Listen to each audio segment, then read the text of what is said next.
Libro quinto. Regole d'astinenza e di purificazione. Doveri delle donne. Basato sulla traduzione dal sanscrito al francese di Auguste Lois Lourdes Longchamp su Noi Santi, dopo aver ascoltato la dichiarazione delle leggi concernenti i padroni di casa, si rivolsero in questi termini al magnanimo Brigù, che accudiva il fuoco: "Oh, maestro. Come può la morte, prima dell'età fissata dai Veda, estendere il suo dominio sui brahmani che osservano i loro doveri così come sono stati dichiarati, e che conoscono i libri santi?"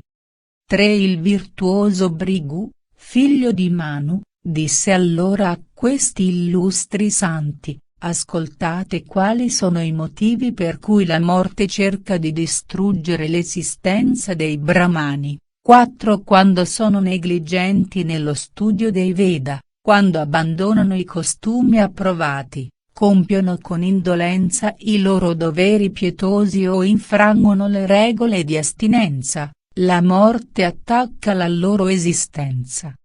5. L'aglio, la cipolla, i porri, i funghi e tutti i vegetali cresciuti in mezzo a materiali impuri, non devono essere mangiati dai Dvidya. 6. Le gomme rossicce e sudate dagli alberi, e quelle che escono per incisione, i frutti di selù, cordia mixa, il latte di vacca che allatta e che non è stato fatto passare per il fuoco, devono essere evitati con la massima cura da un brahmano.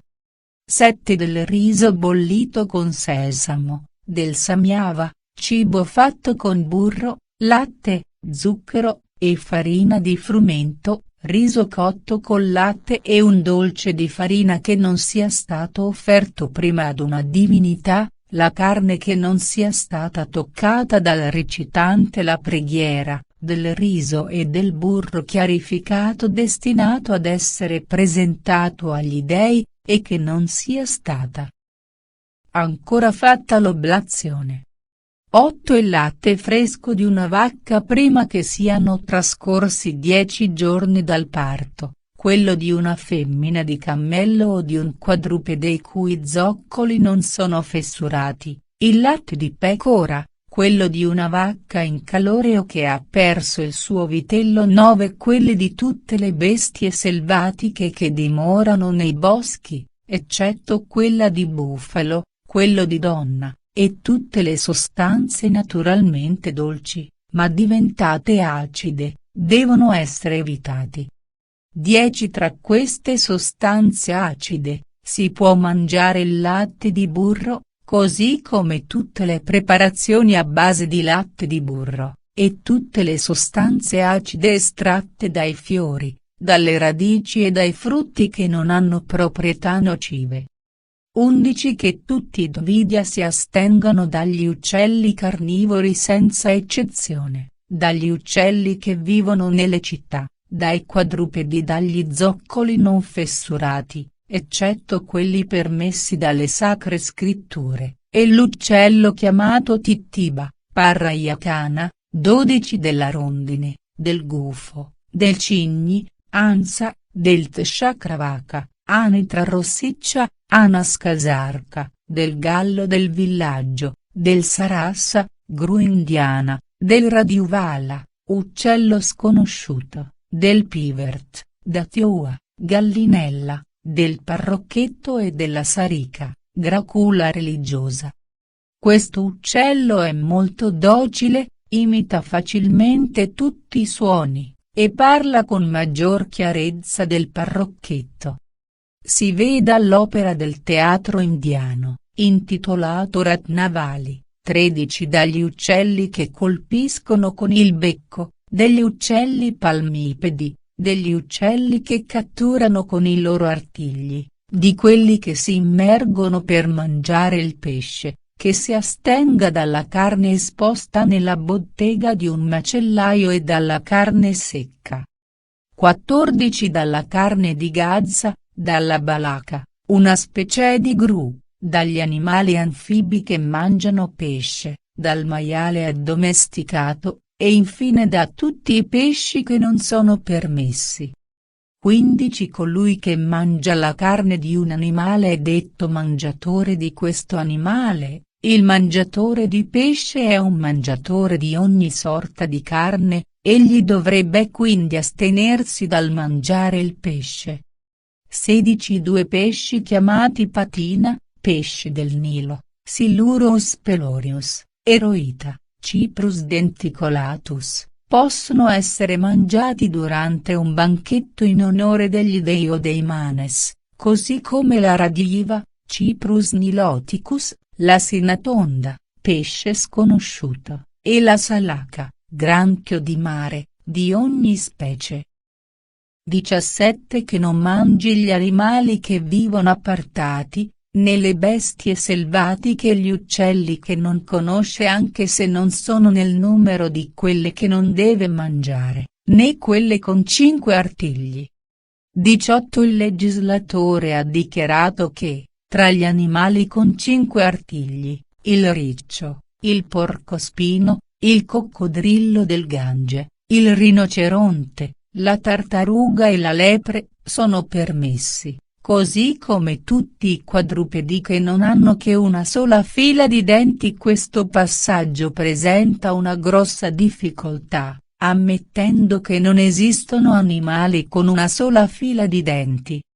Nella Slokas 39 del libro I, dove il legislatore parla della creazione degli animali, e sulla questione delle bestie feroci provviste di 2 file di denti cita il leone, tutti i denti delle bestie carnivore sono trancianti e si incrociano tra loro durante la masticazione, mentre i molari degli erbivori ruminanti sono piatti e si uniscono uno sull'altro durante la ruminazione. Potrebbe essere questa differenza dell'apparato dentario, la spiegazione del verso, eccetto il cammello. 19 Il Dvidia che mangia intenzionalmente un fungo, la carne di un maiale domestico, il gallo del villaggio, l'aglio, un porro o una cipolla, è sulla strada del degrado. 20 Ma se involontariamente una di queste 6 cose, faccia la penitenza del Santapana, vedi Lib. 11, St. 212, o del Tshandrayana, vedi Lib. 11, St. 218, dei religiosi ascetici, per le altre cose, che digiuni per un giorno intero. 21 Un Dvidia deve compiere, ogni anno, una penitenza chiamata Pradyapatria, vedi Lib. 11, St. 211, per purificarsi dalle impurità contratte mangiando, senza sapere, gli alimenti proibiti, se invece lo ha fatto coscientemente, che subisca la penitenza particolare ordinata in questo caso. 22 Le bestie selvatiche e gli uccelli il cui uso è approvato possono essere uccise, dai brahmani, per i sacrifici e il nutrimento di coloro che devono sostenere, infatti lo aveva fatto anche Agastya, e il nome di un santo famoso, 23 In effetti, si presentava agli dei la carne delle bestie selvatiche e degli uccelli che sono permessi mangiare, negli antichi sacrifici, e nelle offerte fatte dai brahmani e dagli kshatriya. 24 Tutti gli alimenti suscettibili di essere mangiati o bevuti, e che non presentano macchia alcuna, possono, se si aggiunge olio, essere mangiati, anche se sono conservati per una notte intera, lo stesso vale se si aggiungono i resti del burro chiarificato. 25 Tutti i cibi preparati con l'orzo o il grano, o serviti in modi diversi con il latte, possono essere mangiati dai Dvidia anche senza aggiungere olio, anche se sono stati conservati per qualche tempo.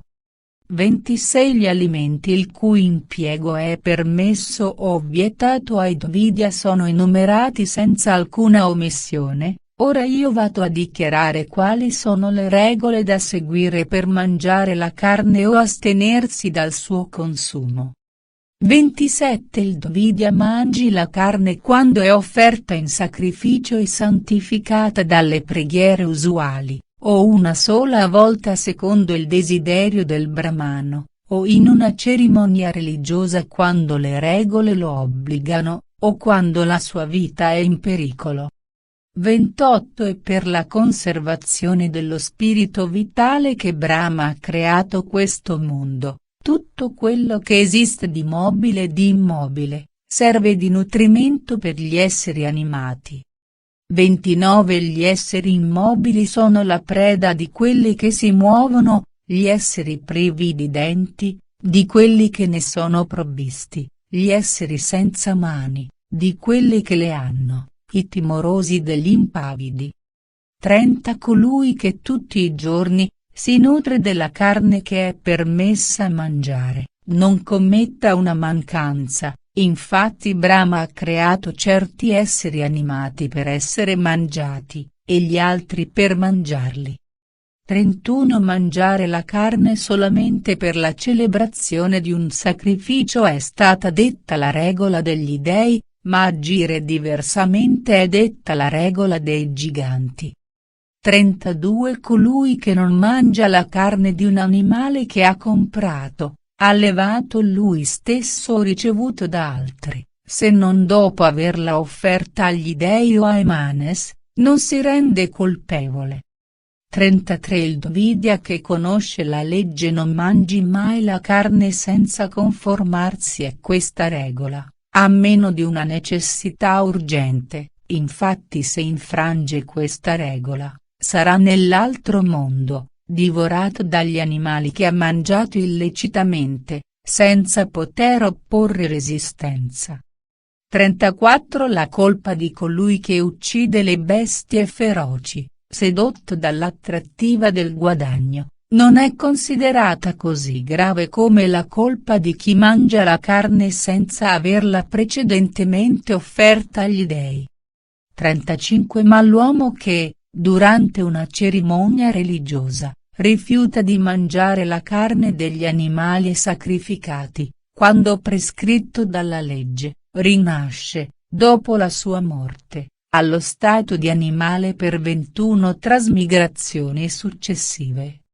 36 Un brahmano non deve mai mangiare la carne degli animali che non sono stati consacrati dalle preghiere, mantras, ma che la mangi, se in conformità alle regole eterne, quando è stata consacrata dalle sacre parole. 37 Che faccia con il burro o con la pasta l'immagine di un animale, quando desidera mangiare la carne, ma che non pensi mai di uccidere un animale senza fare l'offerta. 38 Per tanti peli che l'animale aveva sul corpo, così perirà tante volte di morte violenta per ciascuno delle rinascite future colui che lo sgozza in maniera illecita. 39 L'essere che esiste per la sua propria volontà ha creato egli stesso gli animali per il sacrificio, e il sacrificio è la causa della crescita di questo universo, perché la morte commessa per sacrificio non è una morte. 40 Le erbe, le bestie, gli alberi, gli animali anfibi e gli uccelli che hanno terminato la loro esistenza con il sacrificio, rinasceranno in una condizione più elevata.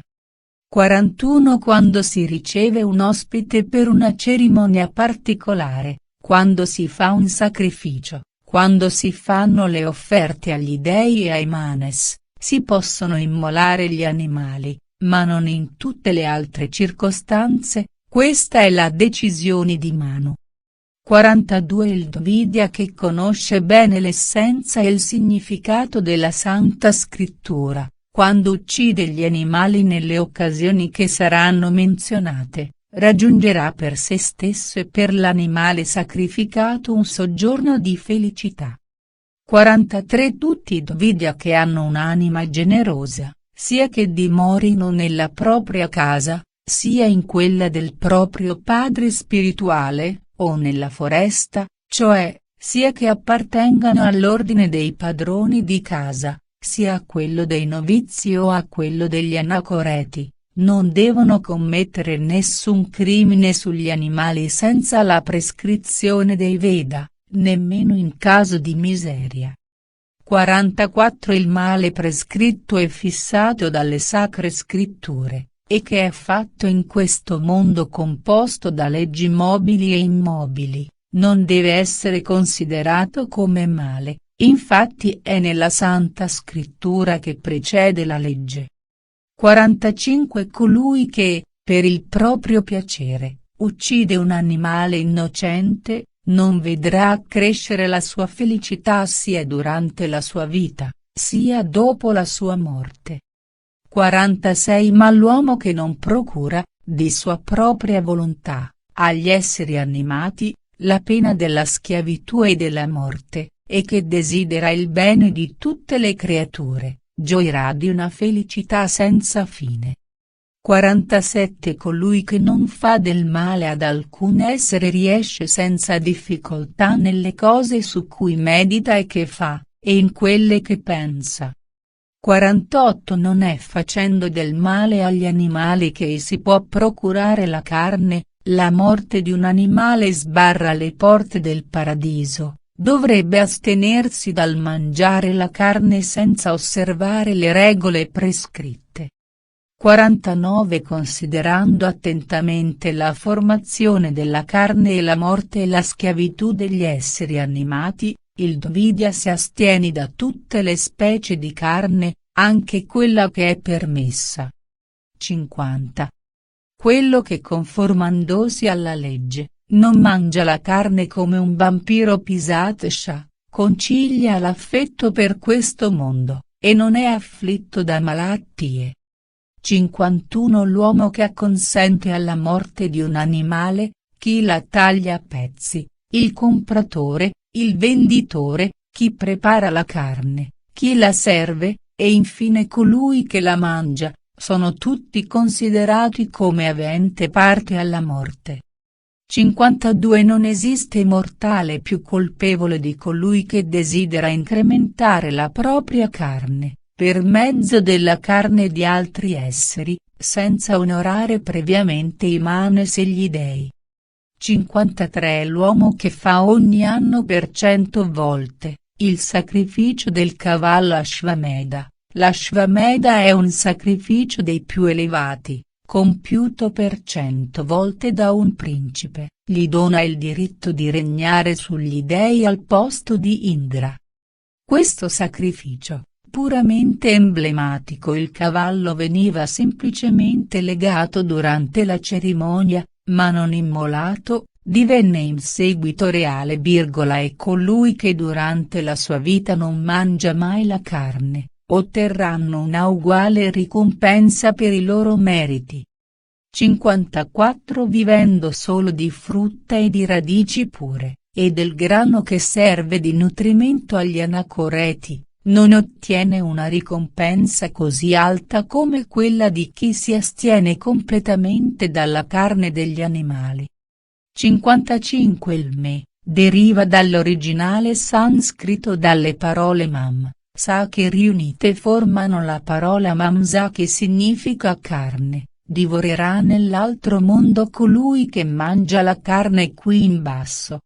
E da questa riflessione che deriva verosimilmente, secondo i saggi, la parola che significa carne.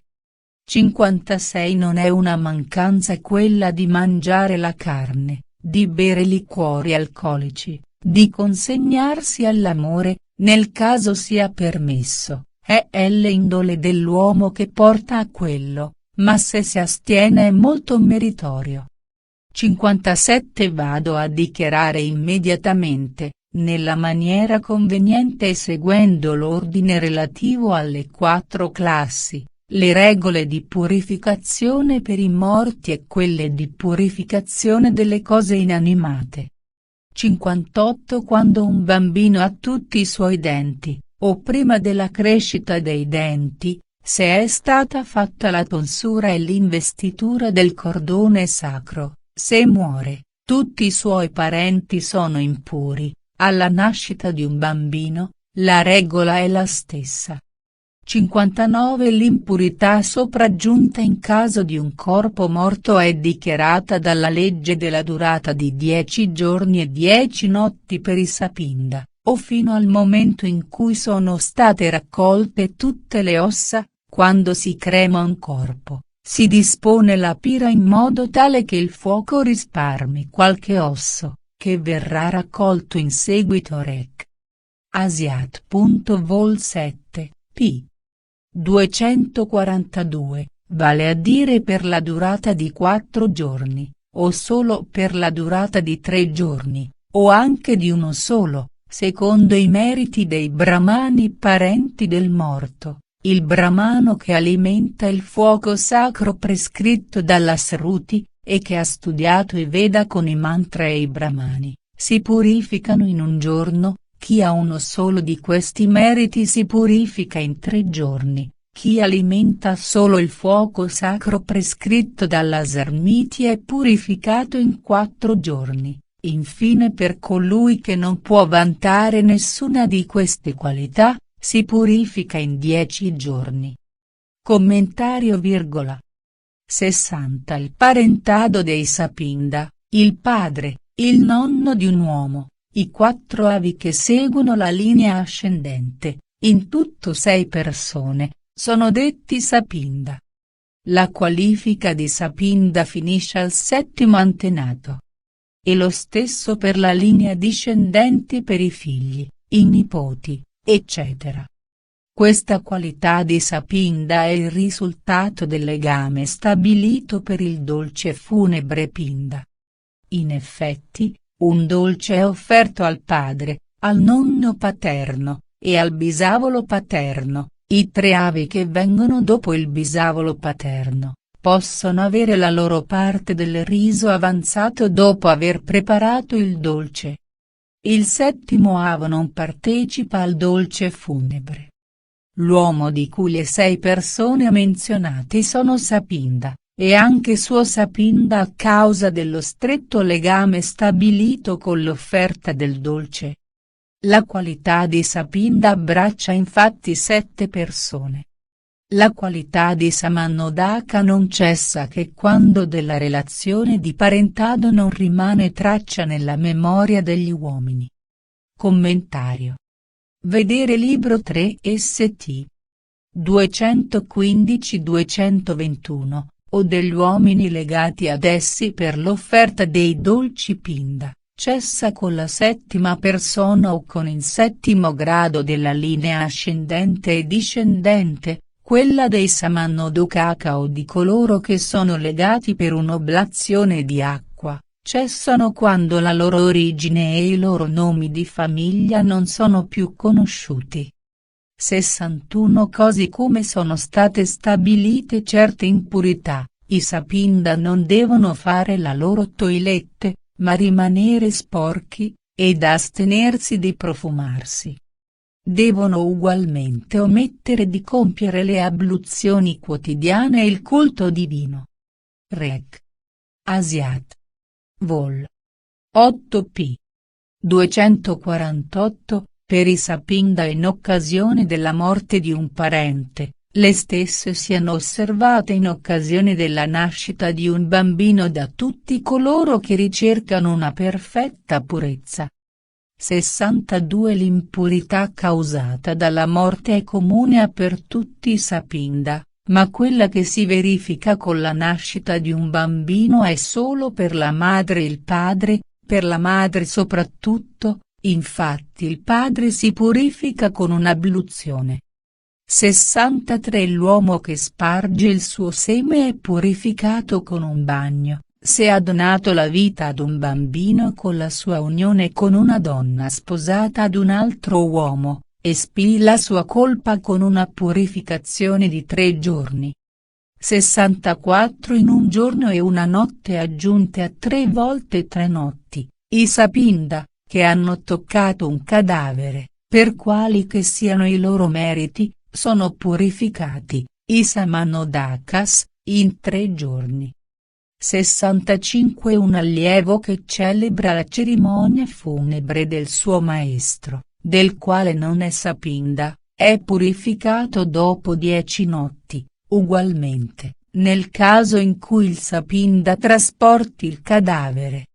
66 Una donna che ha abortito, è purificata in tante notti quanti sono stati i mesi trascorsi dal concepimento. La donna che ha il ciclo mestruale, è purificata da un bagno fatto quando è cessato il sanguinamento. 67 Per i bambini maschi che muoiono prima di aver fatto la tonsura, la purificazione è secondo la legge, di un giorno e di una notte, ma se è stata fatta loro la tonsura, è richiesta una purificazione di un giorno e di una notte. 68 Un bambino morto prima dell'età di 10 anni che non sia stato tonsurato, deve essere trasportato dai suoi genitori fuori dalla città, e deve essere deposto in terra pura, senza raccoglierne in seguito le ossa. 69 Non si deve fare per lui la cerimonia del fuoco sacro, né la libagione con acqua, dopo averlo lasciato nella foresta, come un pezzo di legno. I suoi genitori si sottopongano a una purificazione di 3 giorni. 70. I genitori non devono fare la libagione d'acqua per un bambino che non aveva ancora compiuto i 3 anni, mentre possono farlo, se aveva tutti i denti, o se gli era stato dato un nome. 71 Se muore il compagno di noviziato di un Dvidia, egli è impuro durante un giorno e una notte. Alla nascita di un bambino, una purificazione di 3 notti è prescritta per i Samannodakas. 72 I parenti per alleanza di giovani fidanzate ma non maritate, che muoiono, si purificano in 3 giorni, i loro parenti paterni sono purificati alla stessa maniera, se la morte avviene dopo il matrimonio. 73 Che si nutrano con riso non stagionato, con sale, che si bagnino per 3 giorni, che si astengano dalla carne e si corichino appartati sulla terra. 74 Queste sono le regole dell'impurità causata dalla morte di un parente, quando si trova nello stesso posto, ma in caso di lontananza. Ecco la regola da seguire per i Sapinda e i Samannadokas. 75 Colui che viene a sapere, prima che siano trascorsi 10 giorni di impurità, della morte di un suo parente, in un paese lontano, è impuro per il resto dei 10 giorni. 76 Ma se è passato il 10° giorno, egli è impuro per la durata di 3 notti. Se è trascorso un anno, si purifica con un bagno. 77 Se, trascorsi 10 giorni, un uomo apprende della morte di parente o della nascita di un figlio, diventa puro se si immerge nell'acqua con gli indumenti indosso.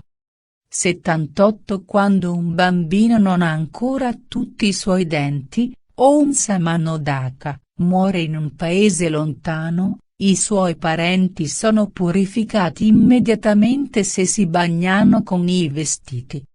79 Se, durante i 10 giorni, sopravviene una nuova morte o una nuova nascita, un brahmano rimane impuro, solo se non sono ancora passati i 10 giorni. 80 Alla morte dell'istitutore, l'impurità dell'allievo è di 3 notti. È di un giorno e di una notte, se muoiono i figli o la moglie dell'istitutore, queste sono le regole stabilite. 81 Quando muore un brahmano che ha letto tutte le sante scritture, un uomo che vive nella stessa casa è impuro per la durata di 3 notti, e della durata di 2 giorni e una notte per uno zio materno, un allievo, un cappellano, e un parente lontano. 82 Quando un uomo dimora nello stesso luogo di un sovrano di razza reale che www.demetra.org viene a mancare, egli è impuro finché dura la luce del sole o delle stelle, secondo che l'avvenimento abbia avuto luogo di giorno o di notte. È impuro un giorno intero per la morte di un brahmano che vive nella stessa casa, e che non ha letto tutti i libri santi, o quello di un maestro spirituale che conosce una parte dei Veda e dei Vedanta. 83 Un brahmano che non sia raccomandabile per la sua condotta, né per il suo sapere, diviene puro in 10 giorni, alla morte di un sapinda iniziato e alla nascita a termine di un bambino, un kshatriya, in 12 giorni, un vaisya, in 15, un sudra. Il matrimonio prende il posto dell'iniziazione quando si tratta di un sudra, in un mese. 84 Certi uomini non devono prolungare la loro impurità, né interrompere le oblazioni al fuoco sacro, mentre adempie, anche se sapinda, non può restare impuro. 85 Colui che tocca un chandala, una donna che ha le sue regole, un uomo degradato per aver commesso un grande crimine, una donna che ha appena partorito, un corpo morto o una persona che ne ha toccato uno, si purifica bagnandosi. 86 Il brahmano che ha fatto le sue abluzioni e si è purificato deve sempre, alla vista di un uomo impuro, recitare a bassa voce le preghiere mantras, al sole, e le orazioni che cancellano le macchie. 87 Quando un brahmano tocca un osso umano ancora grasso, si purifichi bagnandosi, se l'osso non è più untuoso, prendendo l'acqua con la bocca e toccando una vacca o guardando il sole. 88 Un allievo di teologia non deve fare le libagioni d'acqua, in una cerimonia funebre prima della fine del suo noviziato, ma quando il noviziato è terminato, se fa una libagione d'acqua, occorrono 3 notti per purificarsi.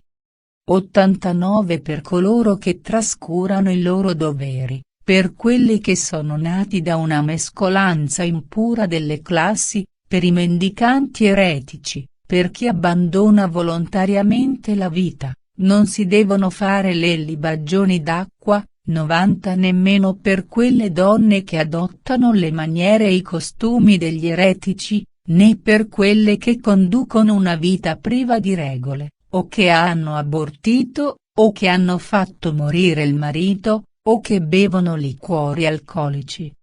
91 Un novizio, che trasporta il corpo del suo istitutore che gli ha fatto studiare prima dell'investitura un saka. Un saka è una branca o suddivisione dei Veda formati da più samhitas o collezione di preghiere di ogni Veda, del suo precettore che gli ha insegnato una parte dei Veda o dei Vedanta, del suo maestro che gli ha spiegato i libri santi, di suo padre o di sua madre, non viola le regole del suo ordine. 92 Si deve trasportare fuori dalla città il corpo di un sudra deceduto, per la porta del mezzogiorno a sud, quello dei Dvidya, seguendo l'ordine delle classi, per la porta a ovest, per quella del nord e per quella dell'oriente est. 93 I re di razza nobile che hanno ricevuto l'unzione reale, i novizi, gli uomini che si sono consegnati ad un'austerità pietosa, e quelli che offrono sacrifici, non devono soffrire per l'impurità. Gli uni occupano il trono di Indra, gli altri sono puri quanto Brahma. 94 Per il re che siede sul trono della sovranità, è stato dichiarato che la purificazione ha luogo all'istante. Si deve questo privilegio al posto eminente che gli è stato assegnato affinché vigili senza sosta sul benessere del suo popolo. 95 La purificazione è immediata per coloro che muoiono in combattimento dopo che il re ha ordinato la ritirata, o che sono stati uccisi da un fulmine, o per ordine del re, o che perdono la vita per difendere una vacca o un bramano, e per tutti coloro che il re desidera siano puri, come i suoi consiglieri spirituali puroita, al fine che i suoi interessi non subiscono ritardo alcuno. 96.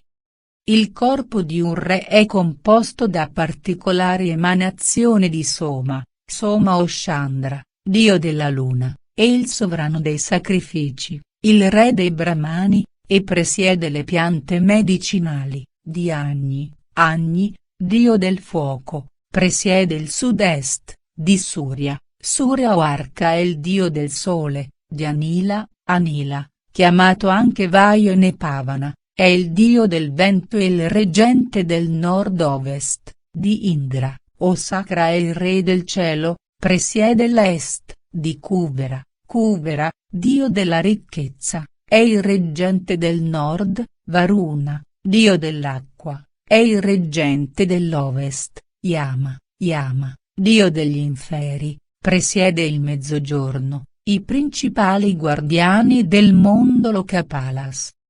97 Poiché nella persona del re risiedono i guardiani del mondo, è riconosciuto dalla legge che egli non può essere impuro, infatti i suoi geni tutelari producono o allontanano la purezza dai mortali.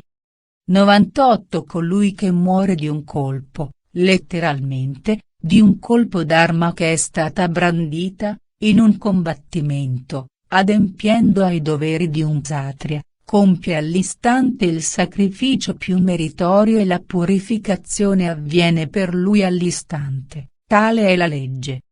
99 Quando i giorni impuri sono giunti a termine, il brahmano che ha fatto una sraddha si purifica toccando l'acqua, un kshatriya, toccando il suo cavallo, il suo elefante o le sue armi, un vaisya, toccando il pungolo o le redini dei suoi bufali, un sudra, toccando il suo bastone.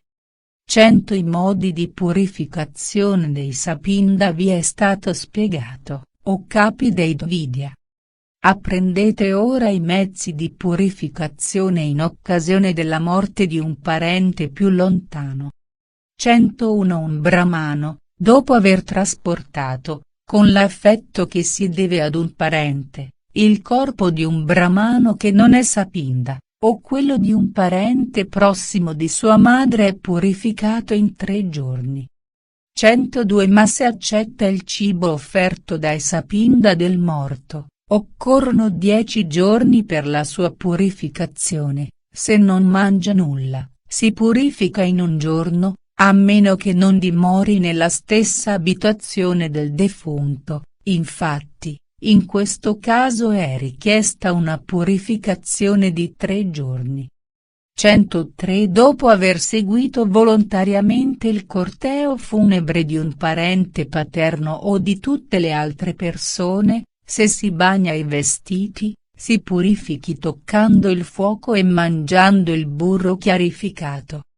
104 Non si deve far portare al cimitero il corpo di un brahmano da un sudra, quando sono presenti persone di questa classe, infatti l'offerta funebre è contaminata dal contatto con un sudra, e non facilita l'accesso al cielo del defunto. 105 La scienza sacra, l'austerità, il fuoco, gli alimenti puri, la terra, lo spirito, l'acqua, l'unto fatto con la vescica di vacca, l'aria, le cerimonie religiose, il sole, il tempo, ecco quali sono gli agenti purificatori per gli esseri animati. 106 Di tutte le cose che purificano, la purezza conservata nell'acquisizione delle ricchezze è la migliore. Colui che conserva la sua purezza nel diventare ricco è veramente puro, e non colui che è purificato con la terra e l'acqua. 107 Gli uomini istruiti si purificano perdonando le offese, quelli che sono negligenti nell'osservanza dei doveri, con i doni, quelli le cui mancanze sono segrete, con le preghiere a bassa voce, coloro che conoscono perfettamente i Veda, con l'austerità. 108 La terra e l'acqua purificano tutto quello che è macchiato, un fiume è purificato dalla corrente, una donna che è colpevole di cattivi pensieri, con le sue regole, un brahmano diventa puro se si distacca da tutti gli affetti mondani. 109 Le macchie sulle membra del corpo dell'uomo sono lavate con l'acqua, quello dello spirito, con la verità. La santa dottrina e l'austerità rimuovono le macchie del principio vitale, l'intelligenza è purificata dal sapere. 110 Le regole certe concernenti la purificazione del corpo sono state enunciate, apprenderete ora quali sono i mezzi certi per purificare i diversi oggetti di uso comune. 111 Per i metalli, per le pietre preziose, e per tutte le cose fatte di pietre, la purificazione prescritta dai saggi si pratica con la cenere, con l'acqua e la terra. 112 Un bicchiere d'oro che non ha contenuto sostanze untuose si pulisce semplicemente con acqua, lo stesso per tutto quello che è prodotto dall'acqua, come il corallo, le conchiglie, le perle, che hanno la natura delle pietre e l'argento non cesellato. 113 Dall'unione dell'acqua con il fuoco è stato generato l'oro e l'argento, di conseguenza, la purificazione più appropriata per questi due metalli si fa con gli elementi che l'hanno prodotta. 114 I vassoi di rame, di ferro, di latta, di stagno, di piombo, si puliscono convenientemente con la cenere, gli acidi e l'acqua. 115 La purificazione prescritta per tutti i liquidi consiste nel cospargere di foglie di erba accusa la superficie che è macchiata, quella della tela cucita insieme si fa con l'aspersione di acqua molto pura, quello degli utensili di legno, spazzolando. 116 I vasi che servono per il sacrificio, come le tazze con cui si beve il succo di Asclepiade, Soma, o quelli in cui si mette il burro chiarificato, devono, al momento del sacrificio, essere strofinate con le mani e lavate. 117 I vassoi nei quali si preparano le oblazioni, i diversi cucchiai con i quali si versa nel fuoco il burro chiarificato, i vasi di ferro, i carri, il pestello e il mortaio, e un mortaio di legno che serve per separare il riso dalla corteccia, devono essere purificati con l'acqua calda. 118 Si purifica con l'aspersione il grano e i vestiti che sono in quantità eccedenti il peso di un uomo, ma se sono in piccole quantità, la legge ordina di lavarli. 119 Le pelli, i cestini di canna intrecciata, si purificano nella stessa maniera degli indumenti, per le erbe commestibili, le radici e la frutta, è richiesta la stessa purificazione del grano. 120 I tessuti di seta o di lana si purificano con la terra salina, i tappeti di lana del Nepal, con i frutti macinati della saponaria, le tuniche e i mantelli, con i frutti di vilva, Aegle marmelos, i tessuti di lino, con i grani di mostarda bianca pestata. 121 Gli utensili fatti di conchiglie, di corno, di osso o d'avorio, devono essere purificati dalle persone istruite, così come si fa per i tessuti di lino, con l'aggiunta di urina di vacca o di acqua. 122 Si purifica l'erba, la legna da ardere, la paglia, con aspersioni di acqua, una casa, spazzandola, sfregandola e ungendola con sterco di vacca, un vassoio di terra cotta con una seconda cottura. 123 Ma quando un vaso di terracotta è stato a contatto con un liquore alcolico, con l'urina, con gli escrementi, con l'escreato, del pus o del sangue, non sarà purificato neanche da una seconda cottura. 124 Si purifica il suolo in 5 maniere, spazzandolo, ungendolo con sterco di vacca, irrorando urina di vacca, raschiandolo, e facendoci soggiornare una vacca per un giorno e una notte. 125 Una cosa beccata da un uccello, annusata da una vacca, scostata con i piedi, quella su cui si è starnutito o che è stata contaminato da un pidocchio, si purifica con l'aspersione della terra. 126 Fintanto che persiste l'odore e l'umidità causata da una sostanza impura su un oggetto macchiato, bisogna, durante questo tempo impiegare acqua e terra per la purificazione degli oggetti inanimati. 127 Gli dei hanno assegnato ai brahmani 3 cose pure che devono sapere in particolare, le cose macchiate a loro insaputa, quelle che irrogano con acqua in caso di dubbio, e quelle che ordinano che lo siano dicendo, che questa cosa sia pura per me. 128 Le acque con le quali una vacca può placare la sua sete sono pure, quando emergono su una terra pura, quando non sono macchiati da nessuna sporcizia, www.demetra.org quando sono gradevoli per il loro odore, il loro colore e il loro gusto. 129 La mano di un artigiano è sempre pura durante il lavoro, lo stesso la mercanzia esposta per essere venduta, il cibo donato ad un novizio non è mai macchiato, tali sono le regole. 130 La bocca di una donna è sempre pura, un uccello è puro nel momento in cui lascia cadere un frutto, un animale giovane è puro, durante l'allattamento, un cane, quando caccia le bestie feroci.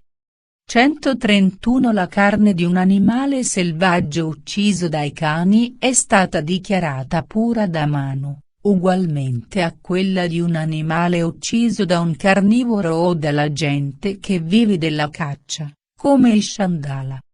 132 Tutte le cavità al di sopra dell'ombelico sono pure, quelle che si trovano sotto l'ombelico sono impure, ugualmente a tutte le secrezioni che fuoriescono dal corpo. 133 Le mosche, le goccioline di saliva che fuoriescono dalla bocca, l'ombra stessa di una persona impura, una vacca, un cavallo, un raggio di sole, la polvere, la terra, l'aria, il fuoco, che hanno toccato oggetti impuri, devono essere considerate come pure al loro contatto. 134 Per purificare gli organi dai quali provengono gli escrementi e le urine, si deve impiegare la terra e l'acqua nella quantità che si rende necessaria, così come per lavare le 12 impurità del corpo. 135.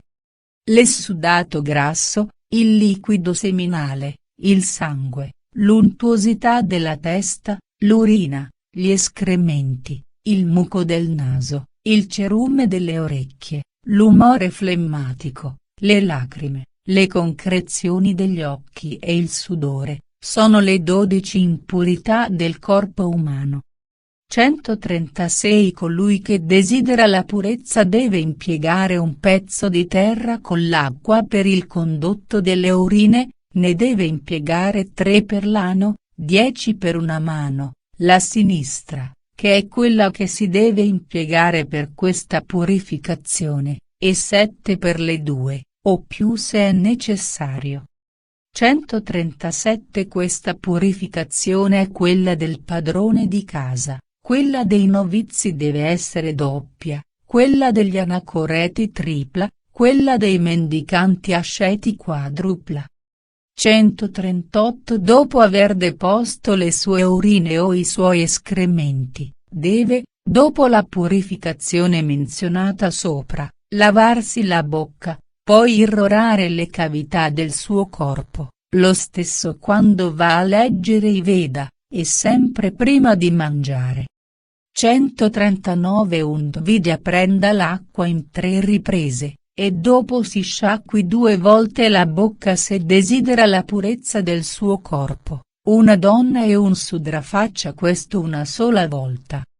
140 I sudra che si conformano ai precetti della legge devono farsi radere la testa una volta al mese, il loro modo di purificarsi è lo stesso di quello dei Vasya, gli avanzi dei Brahmani devono essere il loro cibo.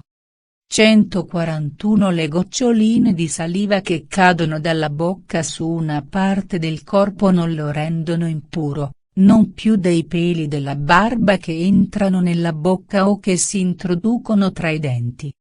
142 Le goccioline d'acqua che cadono sui piedi di colui che porge l'acqua agli altri per le loro abluzioni, devono essere considerate come l'acqua che cade su un suolo puro, non possono essere macchiato da quel contatto involontario.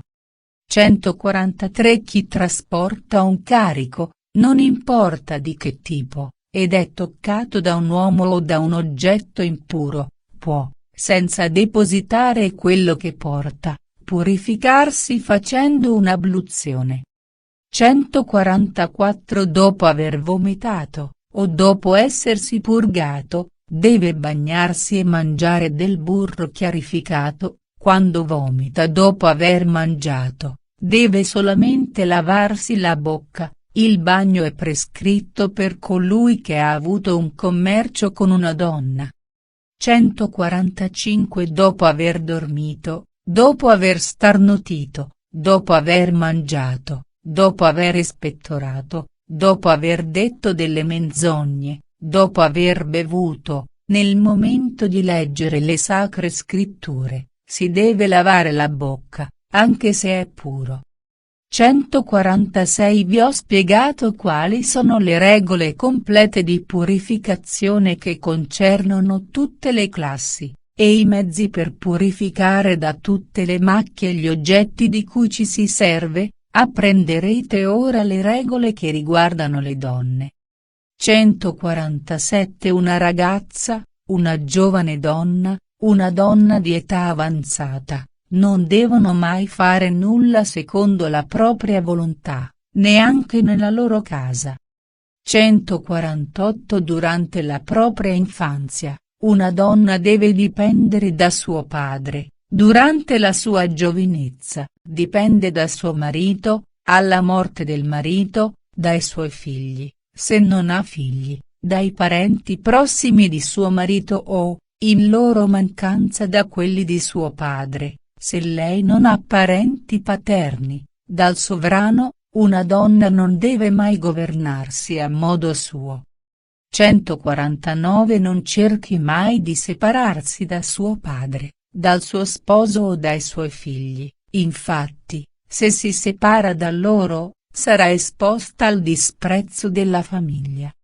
150 Ella deve essere sempre di buon umore, condurre con competenza le questioni di casa, avere un gran riguardo per gli utensili necessari alla conduzione familiare, e non avere la mano troppo larga in dispensa. 151 Quello che erano i suoi obblighi nei confronti di suo padre o di suo fratello, non devono mancare neanche dopo la morte, evitando comportamenti impudici o negligenti nel fare le oblazioni prescritte.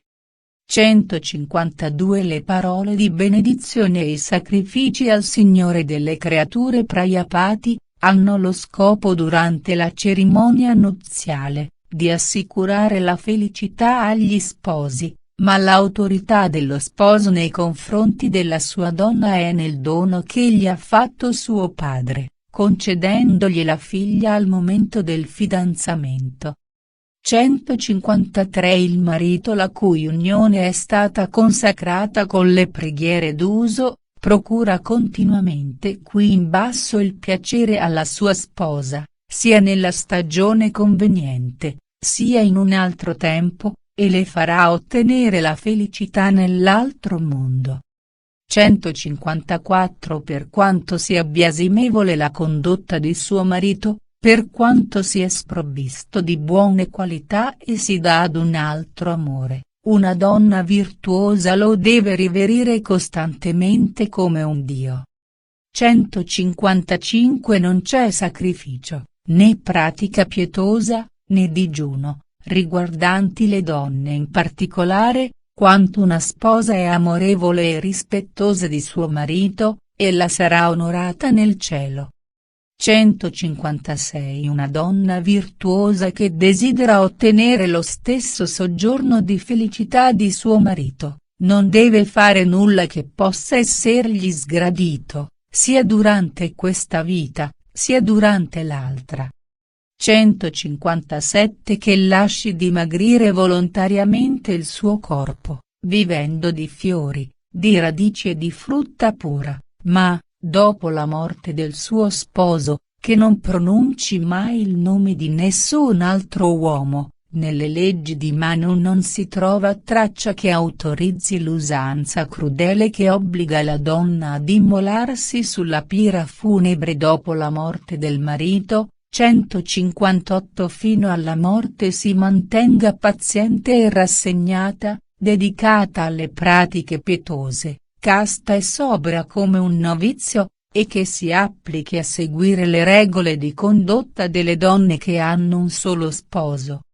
159 Molte migliaia di brahmani esenti dalla sensualità fin dalla più tenera età, pur non avendo lasciato posterità, sono giunti al cielo. 160 Similmente ad un uomo austero, la donna virtuosa che, dopo la morte di suo marito, si conserva perfettamente casta, va dritta al cielo, quand'anche non abbia figli. 161 Ma la vedova che, per il desiderio di avere figli, è infedele al marito, va incontro al disprezzo qui in basso, e sarà esclusa dalla casa celeste dove è stato ammesso suo marito. 162 Tutti i bambini messi al mondo da una donna che ha avuto una relazione con un uomo che non è suo marito, non è un figlio legittimo, lo stesso di quello generato da un uomo con una donna di un altro, in nessuna parte. In questo codice si autorizza una donna virtuosa a prendere un altro marito. 163 Chi abbandona un marito di classe inferiore, per sposarsi con un uomo di classe superiore è disprezzata in questo mondo, è detta parapurva, che ha un altro marito oltre quello vecchio. 164 Una donna infedele a suo marito è esposta all'ignominia qui in basso, dopo la sua morte, rinasce nel ventre di uno sciacallo, oppure sarà affetta dall'elefantiasi o dalla consunzione polmonare. 165 Al contrario, quella che non ha mai tradito suo marito, i cui pensieri, le parole e il corpo sono puri, ottiene la stessa dimora celeste del suo sposo, ed è chiamata donna virtuosa dalla gente per bene. 166 Nel condurre queste condotta onorabile, la donna casta nei suoi pensieri, nelle sue parole e nella sua persona, ottiene qui in basso un'alta reputazione, ed è ammessa dopo la sua morte, alla stessa dimora del suo sposo. 167 Tutti i Dvidya che conoscono la legge, quando vedono morire la prima delle sue spose, che appartiene alla sua stessa classe, in conformità a questi precetti, la deve bruciare con il fuoco sacro e con gli utensili dei sacrifici. 168 Dopo aver compiuto, con il fuoco sacro, la cerimonia funebre di una donna morta prima di lui, contragga un nuovo matrimonio e accenda una seconda volta il fuoco nuziale. 169 Che non smetta mai di fare le 5 grandi oblazioni secondo le regole prescritte, e dopo aver fatto la scelta di una sposa, che dimori nella casa durante il periodo della sua seconda esistenza.